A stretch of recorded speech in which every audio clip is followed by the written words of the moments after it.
عوام کی نظروں میں گرانے کے لیے کوئی چارہ کار نہیں رہا تو گھر کے نوکروں کو گواہ بنا کے 6 سال بعد آپ ایسے الزامات مرتب کر رہے ہیں جن الزامات کو پاکستان کے معاشرے میں کوئی بھی شخص اپنے گھر میں بچوں کے ساتھ گھر والوں کے ساتھ بیٹھ کے سن بھی نہیں سکتا ہے۔ آج میں آپ کو سب سے پہلے ان الزامات کی قانونی حیثیت کے بارے میں بتانا چاہتا ہوں۔ اس مقدمے سے پہلے ایک اور مشکوک شخص کو لایا گیا جس کا نام حنیف تھا، اور اس نے انہی گواہان کے بیانات کے بلبوتے پہ جو مولوی صاحب ہیں اور جو اون چودھری اور ان کے بیانات پہ انہوں نے ایک کیس دائر کیا، اور وہ کیس یہ تھا کہ جو عدت کا پیریڈ ہے یہ مکمل نہیں ہوا تھا اور خان صاحب اور بشرا بی بی کا نکاح ہو گیا۔ اس کیس کی جو نمائش اور تشہیر کی گئی، تھوڑا سا پلیز ذرا خاموش رہیے گا، اپنے موبائل ذرا بند کیجیے گا، جو تشہیر کی گئی میڈیا پہ، الیکٹرانک میڈیا جو ہے اس میں پریوی بنا ہوا ہے خان صاحب کی کردار کشی میں۔ انہوں نے جب وہ کیس چلا، اس کیس کو چلانے کے لیے جب پہلے جج صاحب تھے نصر من اللہ صاحب، تو انہوں نے یہ مقدمہ خارج کر دیا۔ خارج ہونے کے بعد جو ہے نصر من اللہ صاحب سے وہ مقدمہ لے لیا گیا اور قدرت اللہ صاحب کو جو ہے یہ مقدمہ تفویض کیا گیا۔ آج تک ہمیں اس سوال کا جواب نہیں مل رہا ہے کہ کیا وجہ تھی کہ آپ نے مقدمہ از خود یونیلیٹرلی ٹرانسفر کر دیا، نئے جج کو لگا دیا۔ وہ اس مقدمے میں کرمنل ریویژن ہوتی ہے، اور کرمنل ریویژن اس وقت کے ڈسٹرکٹ اینڈ سیشن جج کے پاس جاتی ہے۔ کرمنل ریویژن جو فوجداری وکلاء ہیں وہ پڑھ لیں کہ کرمنل ریویژن تب تک سنی نہیں جا سکتی ہے جب تک مخالف فریق کو آپ نوٹس نہ کر دیں۔ حیرت کی بات تھی کہ ڈسٹرکٹ اینڈ سیشن جج جو سینئر جوڈیشل آفیسر ہوتا ہے، انہوں نے وہ کرمنل ریویژن ڈیسائیڈ کی، یک طرفہ طور پہ نصر من اللہ صاحب کے اس فیصلے کو کالعدم قرار دیا، کیس واپس بھیجا۔ لیکن اس دفعہ جب بھیجا تو وہ وہاں پہ نئے جج صاحب براجمان ہو گئے، قدرت اللہ صاحب۔ اس آرڈر کے اگینسٹ میں ہائی کورٹ چلا گیا کہ جی یہ کس طرح کی کرمنل ریویژن تھی، ہمیں سنا ہی نہیں گیا، نہ کوئی نوٹس دیا گیا، اور جج صاحب اپنے آرڈر میں لکھتے ہیں کہ نوٹس کی ضرورت ہی نہیں ہے، یعنی قانون کے اوپر اپنا قانون بنا رہے ہیں۔ ہمارا مقدمہ ابھی تک زیر سماعت ہے کہ اس دوران جو ہے خاور مانیکا گرفتار ہوتا ہے کرپشن کے چارجز پہ۔ خاور مانیکا کے کرپشن کے چارجز جو ہیں وہ اچانک جو ہیں وہ کرپشن سے مبرہ ہو جاتا ہے، جس طرح وہ تمام لوگ مبرہ ہو گئے جو پی ٹی آئی کو چھوڑ کے پریس کانفرنس کر کے چلے گئے یا میڈیا پہ آئے اور خان کے خلاف بیانات دیے۔ یہ حضرت بھی جو ہیں کرپشن کے چارجز سے مبرہ ہو جاتا ہے، ونڈیکیٹ ہو جاتا ہے، البتہ اس کو ایک بیان رٹایا جاتا ہے، اور اس بیان کی بنیاد پہ ایک صحافی ہیں خانزادہ صاحب، جاوید خانزادہ، شاہ خانزادہ صاحب، تو شاہ خانزادہ صاحب جو ہیں وہ ان کو جو ہیں طوطی کی طرح بیان دلوا دیا جاتا ہے، میڈیا پہ نشر ہوتا ہے، اور اس کے بعد ایک طوفان بدتمیزی برپا ہو جاتا ہے پی ایم ایل این کی طرف سے۔ میاں نواز شریف کا بیان آ جاتا ہے کہ جی یہ ریاست مدینہ کے علمبرداروں کا اصلی چہرہ یہ ہے۔ اب جب پہلا کیس تھا وہ کدھر گیا، کسی نے پوچھا؟ اور یہی وکیل صاحب جو آج خاور مانیکا صاحب کے وکیل ہیں، وہی اس حنیف کے وکیل تھے، میرے دوست ہیں راجہ رضوان عباس صاحب۔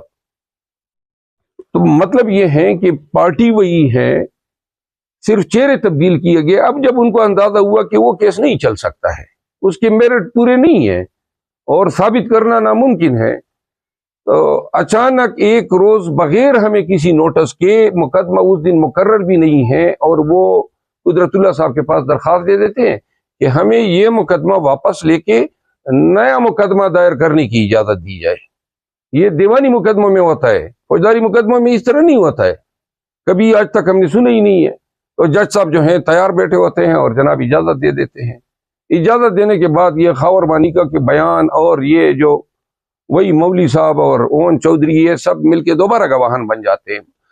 انتہائی پورتی کے ساتھ یہ مقدمہ دائر ہو جاتا ہے، اور اس کے بعد جج صاحب جو ہیں وہ بالکل گھوڑے کو لگام دے دیتے ہیں، اور استغاثے میں جناب علی گواہان، آج یہ جو گواہ ہوا ہے میرے خیال میں 5واں گواہ ہے، یہ گواہان ہو رہے ہیں، اور گواہان سے وہ کچھ کہلوایا جا رہا ہے جو شریعت کی نفی ہے، جو انسانیت کی نفی ہے، اخلاقیات کی نفی ہے۔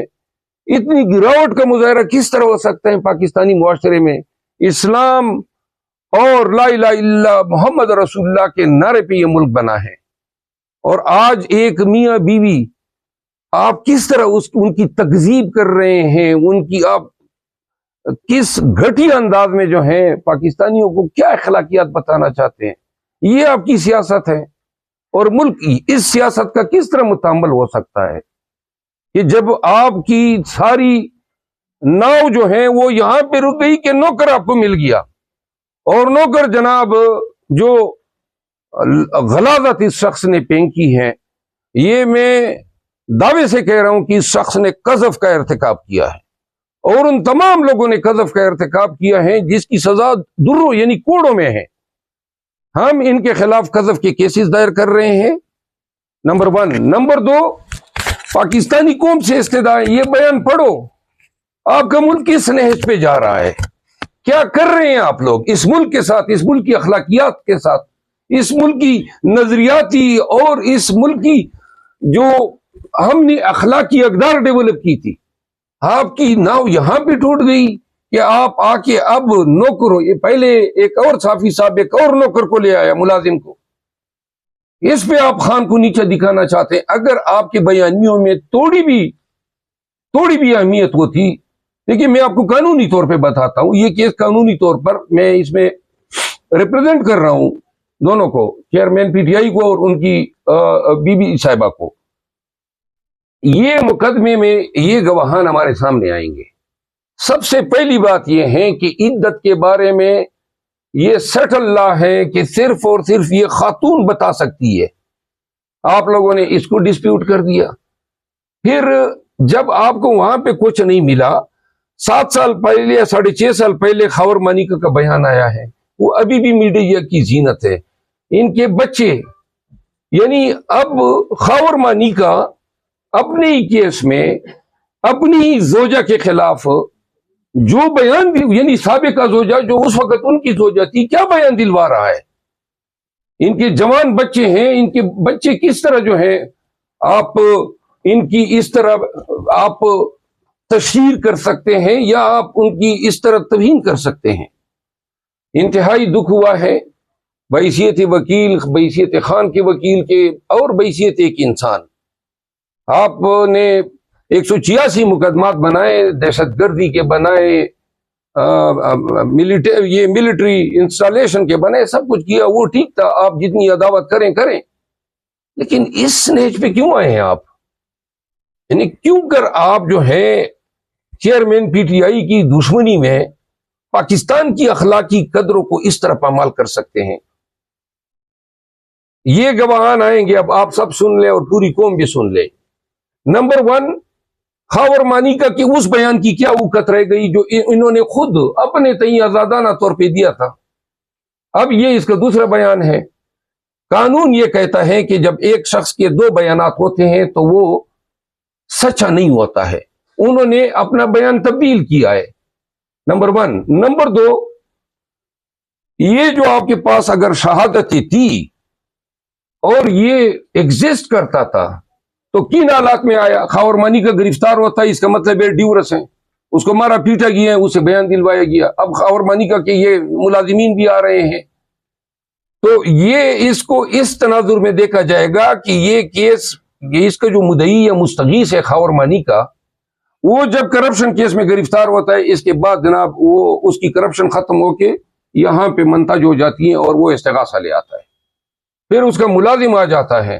خاور مانیکا نے خود ہی قسمیں اٹھائی تھی اور کل میں پڑھے تھے بی بی صاحبہ کی پاکیزگی کے بارے میں، بی بی صاحبہ کی اعلیٰ کردار کے بارے میں، اور خان، مجھے پتہ ہے کہ وہ اگر آج اس سے ان کو علم ہوگا کہ ان کی زوجہ کے بارے میں اس طرح کی باتیں جو ہیں گڑی گئی ہیں اور عدالتوں میں کہی گئی ہیں اور نیشنل میڈیا پہ تشہیر کی گئی. مجھے پتہ ہے ان کو بہت دکھ ہوگا, لیکن آپ ہمارے ساتھ کریں نا, پکڑ رہے ہیں آپ, ہم مار رہے ہیں, پیٹ رہے ہیں, ہم پہ پرچے کر رہے ہیں, آپ ہمیں سب کچھ ہمارے ساتھ کر رہے ہیں, وہ کافی نہیں ہے, اس کی کسر رہ گئی تھی. پھر جو ہے یہ شخص جو آج آیا ہے اور یہ شخص یہ نہیں کہتا ہے کہ جناب گھر میں یہ کچھ ہو رہا تھا اور میں نے مالک کو نہیں بتایا تھا. پھر یہ نہیں کہتا ہے, یہ بدبخت انسان کس طرح کیوں کر کوئی شخص جو ہے وہ آپ کو رسائی دے گا جب آپ گھر کے ملازم ہیں, اور آپ گھر کے ملازم ہیں, اس کا آپ نے کیا ثبوت دیا ہے؟ صرف آ کے بتا دیا میں ملازم تھا. کس نے آپ کی تائید کی ہے؟ خاورمانی کا نے تو اپنے بیان میں کہا ہی نہیں ہے, آپ کا کوئی ذکر ہی نہیں ہے کہ جی یہ کوئی شخص میرا یہ تھا. فہرست گواہان میں آپ کا نام ہی نہیں دیا گیا. اچانک یہ آئیڈیا آپ لوگوں نے ڈیولپ کر دیا کہ چلے یہ خوشخطی بھی ڈال دیتے ہیں. یہ کیس جو ہے ایک دن آئے گا کہ یہ کیس ختم ہوگا. پہلے بھی فیڈرل شریعت کورٹ میں یہ جا چکے تھے اور فیڈرل شریعت کورٹ کا فیصلہ خان صاحب کے حق میں ہے. عدت کے میٹر پہ 2 درجن کے لگ بھگ مقدمے ہیں پاکستان کی عدالتوں کے. پھر اس کیس میں خاورمانی کا خود طلاق نامہ لے کے مفتی کبھی کے پاس گیا تھا, اور مفتی کبھی کو یہ بتاتا ہے کہ جی میں نے تو اگست میں طلاق دی ہے, بیان نومبر میں دے رہا تھا. تو وہ ان سے پوچھ رہا تھا, مفتی کبھی کو آپ رابطہ کریں, ان سے آپ پوچھ لیں. تو لہذا یہ سارا جھوٹ کا اور فساد اور فتنہ اور ذہنی غلاظت کا ایک مربع ہے, جس کے ذریعے وہ خان کی کردار کشی کر رہے ہیں, بی بی صاحبہ کی کردار کشی کر رہے ہیں. نمبر 1 اس پہ ہم شدید مذمت کرتے ہیں اس شخص کے خلاف, اور ان کے تمام جو پریویز ہیں جو کنائب کر رہے ہیں ان کے ساتھ, ان کے خلاف ہم عنقریب